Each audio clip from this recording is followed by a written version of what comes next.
Welcome to Eklavya स्नातक and I am Sachin and आज की इस वीडियो में हम सभी देखने वाले हैं बीए प्रोग्राम से सेमेस्टर 1 से आपका सब्जेक्ट है एंशियंट सोसाइटीज और इसकी यूनिट 1 है defining civilisations historiography urban revolution and bronze age debating metal technology. ये पार्ट 1 है इसका। ठीक है, मैं आपको बताना चाहूँगा ये इसका पार्ट 1 है। इसके बाद इसका एक पार्ट 2 और आएगा।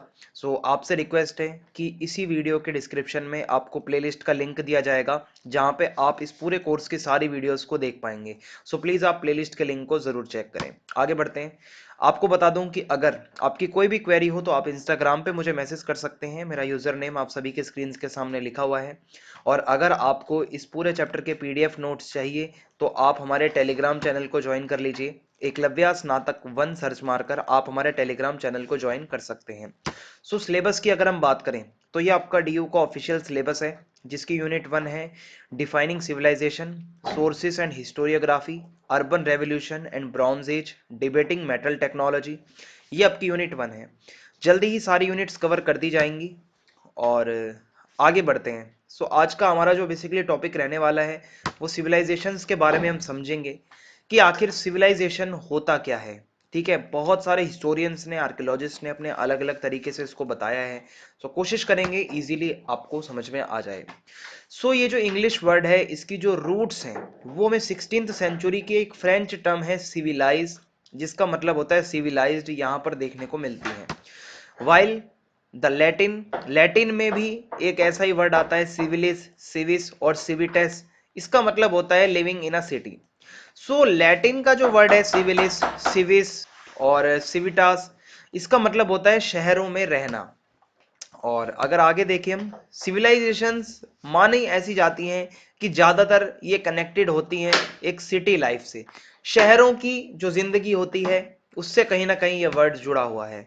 सो एक सिविलाइजेशन क्या होता है? ये हो सकता है कि एक ऐसी कॉम्प्लेक्स सोसाइटी जहाँ पे एक स्टेट हो, एक सोशल पूरा मतलब एक स्ट्रक्चर हो, ठीक है, अर्बनाइजेशन हो वहाँ पे, और एक सिंबॉलिक सिस्टम हो कम्युनिकेशन का। ठीक है, कुछ राइटिंग में कुछ वो लिखते हो और उनकी एक लैंग्वेज हो, तो इसको हम सिविलाइजेशन कह सकते हैं। जैसे हड़प्पन सिविलाइजेशन है, उनकी अपनी स्क्रिप्ट थी, ठीक है, उनका अपना एक कल्चर था, उनका अर्बनाइजेशन था। सो बस वही आप समझ लीजिए। सिविलाइजेशंस क्या है, ये देखा जाता है कि किस तरीके से लोग अपना गुजारा करते हैं, सब्सिस्टेंस क्या है, उनका लाइवलीहुड किस तरीके का है, उनके सेटलमेंट के पैटर्न्स कैसे हैं, कैसे वो रह रहे हैं, गवर्नमेंट का फॉर्म कैसा है वहां पे, सोशल स्ट्रेटिफिकेशन कैसा है, इकोनॉमिकली उनकी एक्टिविटीज क्या है, लिटरेसी कितनी है, और कुछ कल्चरल उनके ट्रेड्स देखे जाते हैं। यही सब मिला जुलाकर एक सिविलाइजेशन बनती है। 1923 में एक बुक आई थी, the philosophy of civilisation by Albert Schweitzer. So Albert स्वेजर की जो बुक आई थी द फिलोसफी ऑफ सिविलाइजेशन, ये बताती है कि सिविलाइजेशन क्या है। द सम ऑफ, ठीक है, the sum total of all progress made by man. इंसानों ने जितनी भी प्रोग्रेस करी है in every sphere of action, हर तरीके से, हर पॉइंट ऑफ व्यू से जितने भी अभी तक प्रोग्रेस हुई है, ठीक है, और प्रोग्रेस प्रोग्रेस प्रोग्रेस ही इन्होंने सिविलाइजेशन को बताया है। ठीक है, सिविलाइजेशन अगर हम देखें इसको, अगर हम प्लूरल कर देते हैं सिविलाइजेशंस, ये क्या होता है कि एक जीने का तरीका, एक पार्टिकुलर टाइम पे, एक पार्टिकुलर पॉइंट ऑफ टाइम पे कैसे वो लोग जीते थे। जैसे कि यहां पे एक स्कॉलर बताते हैं, फर्नैंड ब्रॉडेल, ओसवोल्ड Spengler, Samuel Huntington, Arnold Toynbee और कुछ और ऐसे स्कॉलर्स हुए जिन्होंने अपनी थ्योरीज बताई। और वो बताते हैं कि एक समय के अंदर, एक पार्टिकुलर पॉइंट ऑफ टाइम पे कैसे वो कोई सिविलाइजेशंस जो है फ्लरिश हुई। जैसे कि Mesopotamian civilisation, Chinese civilisation, Indian civilisation जिसमें हड़प्पन सिविलाइजेशन आती है, इजिप्टियन सिविलाइजेशन।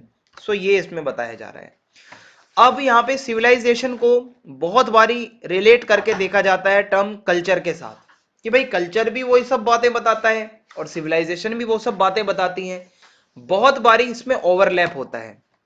सबसे पहले अगर हम यहाँ पर देखें, the first and earliest civilisation, जो सबसे पहली सिविलाइजेशन थी, उन्होंने जब फार्मिंग का इन्वेंशन किया तब ये सिविलाइजेशन स्टार्ट हुई। ठीक है, और माना जाता है कि ये क्या है कि एक बेसिस होता है भाई, किसी भी जो पहले की जो सिविलाइजेशंस थी, जो स्टार्टिंग की सिविलाइजेशंस थी, जैसे कि मेसोपोटामिया, इजिप्ट, इंडिया, चाइना, ये फार्मिंग वगैरह से ही इनकी ये सिविलाइजेशन स्टार्ट हुई, क्योंकि इरिगेशन भी करते थे भाई। इरिगेशन का मतलब होता है खेतों में पानी देना, सो ये तो बेसिस होता है फार्मिंग का।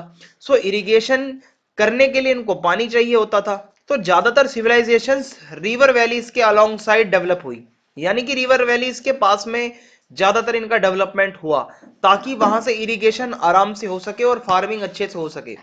जैसे इंडस वैली सिविलाइजेशन है, ठीक है, आपको पता है इंडस रिवर है, और इंडस रिवर, ये जो तो इंडस वैली है, यहीं पे ही वो लोग आसपास रहते थे।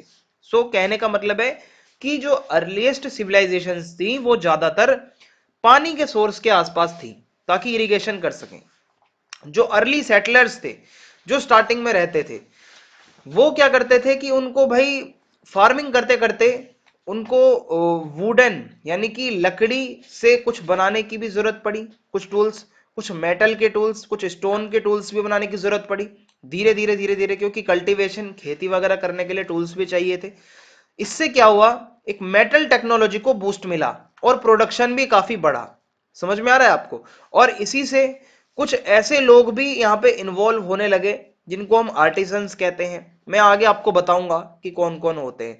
सेकेंडली, अगर आप यहाँ पर देखो, फार्मिंग जो होता है वो हर किसी का एक एसेंशियल होता है भाई। अगर खेती बाड़ी नहीं होगी तो लोग खाएंगे क्या? परमानेंट सेटलमेंट्स जो होती है ना, वो फार्मिंग जरूर करती हैं, क्योंकि for population growth and development of cities and villages these changes created a scenario where an increase need. एक बहुत ही ज्यादा, जब लोग परमानेंट होकर रहने लगे तो अब यहां पर नीड होने लगी कि एक सोशल स्ट्रक्चर होना चाहिए, एक पॉलिटिकल स्ट्रक्चर होना चाहिए, इकोनॉमिक सिस्टम पूरा होना चाहिए सोसाइटी में, ताकि लोगों के जो भी समस्याएं हैं, संकट है, उनको कुछ हद तक कोई सॉल्व करने वाला हो। क्योंकि अगर आप एक बड़ी कम्युनिटी में रह रहे हैं, बहुत बड़े टाइम से लंबे समय से रह रहे हैं, परमानेंटली रह रहे हैं, सो आपको ये सब चीजें फिर चाहिए होती हैं। फिर क्या होता है, जब एग्रीकल्चर बढ़ने लगा तो धीरे धीरे नॉन एग्रीकल्चरल एक्टिविटीज भी बढ़ने लगी, जैसे क्राफ्ट में specialisation, artisans, merchants, priest, administrators, ये सब बाद में आए हैं। सबसे पहले जो सिविलाइजेशंस में जो आया वो थी फार्मिंग। समझ आ रहा है आपको? फिर क्या है, the foundational civilisations are therefore believed to have begin in cities. शुरुआती जितनी भी सिविलाइजेशंस थी वो शहरों में ही उनका डेवलपमेंट हुआ। आप हड़प्पन सिविलाइजेशन देख लीजिए, आप मेसोपोटामियन सिविलाइजेशन देख लीजिए, शहर जो सिटीज होती हैं वो लार्ज होती हैं, वो डेंसली पॉपुलेटेड होती हैं अगर एज कंपेयर टू विलेजेस, ठीक है। और अगर हम यहां पर देखें, फिफ्थली, जो राइटिंग का इन्वेंशन हुआ उससे हम रिकॉर्ड को अपने पास रखने लगे, रिकॉर्ड कीपिंग होने लगी, और धीरे धीरे धीरे धीरे ये ट्रांसमिशन होने लगा कल्चर का, एक जनरेशन से बाकी जनरेशन, या एक टाइम पीरियड का अगले टाइम पीरियड से, क्योंकि रिकॉर्ड से ही हम ट्रेस कर पाते हैं कि पहले आखिर था क्या। राइटिंग जब हुई तो इससे कम्युनिकेशन इंप्रूव हुआ, एडमिनिस्ट्रेटिव टास्क में काफी मदद मिली जब राइटिंग्स आने लगी। पहले लोग बोलते थे, लिखते नहीं थे, लिखने से बहुत हेल्प मिली। सिक्सथली है यहाँ पे, सिविलाइजेशन से क्या होता है कि एक मल्टीकल्चरल सोसाइटी बनती है, जहां पर अलग अलग कल्चर के लोग आकर रहते हैं, अलग अलग क्लासेस के लोग आकर रहते हैं, एक म्यूचुअल अंडरस्टैंडिंग के साथ। अब आता है अर्बन रेवोल्यूशन। समझते हैं इसमें क्या है। एक सोशल इवोल्यूनिस्ट है, आर्कियोलॉजिस्ट भी है ये, इनका नाम है वी गॉर्डन चाइल्ड। ये बहुत फेमस है अपनी थ्योरी के लिए। इन्होंने बताया है कि ह्यूमन सोसाइटी में कैसे डेवलपमेंट हुआ है, कैसे ट्रांसफॉर्मेशन हुआ है।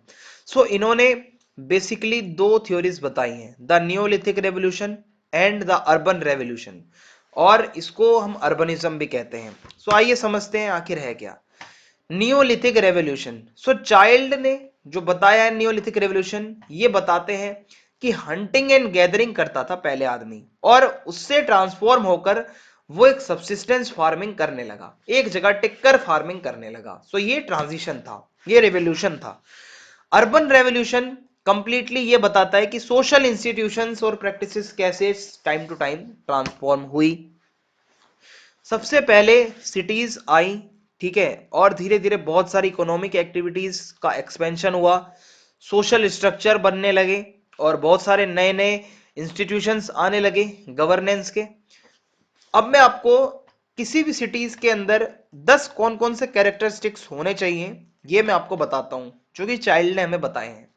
सो एक सिटी जो होती है, जो शहर होता है, साइज के मामले में बहुत ही एक्सटेंसिव, बहुत बड़ी होती है सिटीज, डेंसली पॉपुलेटेड होती हैं अगर हम कंपेयर करें पिछली सेटलमेंट्स के साथ या फिर विलेजेस के साथ। अर्बन पॉपुलेशन जो होती है शहरों की, वो गांव से थोड़ी सी अलग होती है। यहाँ पे क्राफ्टमैन भी मिलेंगे आपको, मर्चेंट्स मिलेंगे, ऑफिशियल्स मिलेंगे, ट्रेडर्स मिलेंगे, प्रीस्ट मिलेंगे, नॉन एग्रीकल्चर का काम करने वाले बहुत लोग शहरों में मिलेंगे आपको। हर प्रोड्यूसर, यहां तक कि प्राइमरी प्रोड्यूसर भी है, वो भी टैक्स देता है। ओके, जितना भी उसको मिलता है, जो बचता है, उससे वो टैक्स देता है, और वो टैक्स एक डिवाइन किंग के पास जाता है, या फिर एक ऐसा कोई काल्पनिक देवता है जो कि वो सारा टैक्स लेता है। ऐसा स्टार्टिंग में माना जाता था। ये कुछ हमारी एंशियंट सिविलाइजेशंस हैं। और क्या होता है कि जो मॉन्यूमेंटल आर्किटेक्चर होता है सिटीज का, जो बिल्डिंग्स बनी होती हैं, वो भी काफी अलग होती हैं विलेजेस से। और आगे देखते हैं। A major share of the concentrated surplus was retained by few. जो टैक्स लेने का काम होता है, या जितना भी कमाई होती है, जितना भी सरप्लस है, वहां से कुछ हिस्सा कुछ ऑफिशियल्स, कुछ रूलर्स, या कुछ एडमिनिस्ट्रेटिव ऑफिशियल्स या प्रीस्ट अपने पास रखते हैं। राइटिंग का इन्वेंशन जो होता है, उससे काफ़ी ज़्यादा कम्युनिकेशन में बहुत फ़ायदा होता है, एडमिनिस्ट्रेटिव वर्क में काफ़ी फ़ायदा हुआ, और बहुत सारे साइंसेस जैसे कि जियोमेट्री, अर्थमेटिक, एस्ट्रोनॉमी, इनका डेवलपमेंट भी सिटीज़ में ही हुआ। और सोफिस्टिकेटेड स्टाइल्स ऑफ आर्ट का बहुत ज़्यादा प्रोडक्शन होने लगा। फॉरेन ट्रेड होने लगा सिटीज के अंदर, लॉन्ग डिस्टेंसेस का वो भी। फाइनली एक पूरा एक स्टेट ऑर्गेनाइजेशन होता है, जिसमें आप कह सकते हो which was now based on residents and not kinship. ठीक है, सो एक पूरा स्टेट ऑर्गेनाइजेशन होता है सिटीज के अंदर। आगे बढ़ते हैं। सो यहाँ पे हमने ये चीजें देखी कि भाई सिविलाइजेशन क्या है। एक सेट ऑफ बिलीफ है, एक सोचने का तरीका है, एक लाइफ जीने का तरीका है, जो कि हमें कहता है कि ह्यूमन डेवलपमेंट में एक नई स्टेज थी, जो कि नई नई सिटीज और अर्बन लाइफस्टाइल से कनेक्टेड है। सिविलाइजेशन सिविलाइजेशन कहीं ना कहीं रिलेशनशिप रखती है कल्चर के साथ भी, मैंने आपको बताया है, ओवरलैप भी करता है ये बहुत बारी। और सबसे स्टार्टिंग वाली जो सिविलाइजेशंस थी, वो फार्मिंग के साथ स्टार्ट हुई, और ये बेसिस भी माना जाता है एमरजेंस का। जो सिविलाइजेशंस जो स्टार्टिंग में फार्मिंग ही करती थी, चाहे मेसोपोटामियन हो, इजिप्ट हो, इंडिया हो, चाइना हो, ये रिवर वैलीज के ही आसपास लोग रहते थे। और जो चाइल्ड ने अपने 10 कैरेक्टरिस्टिक्स बताए सिटीज के, वो याद रखना बहुत इंपॉर्टेंट है। सो ये हमारा पार्ट 1 था। पार्ट 2 जल्दी ही लेकर आऊंगा, और सारे लिंक आपको इसी वीडियो के डिस्क्रिप्शन में प्रोवाइड करवा दिए जाएंगे। प्लेलिस्ट का लिंक जो होगा, वहां पे सारी वीडियोस आपको मिल जाएंगी। चैनल को सब्सक्राइब करना ना भूलें। कमेंट करके आप जरूर बताएं वीडियो कैसी लगी, और वीडियो को ज्यादा से ज्यादा शेयर करें। जय हिंद, जय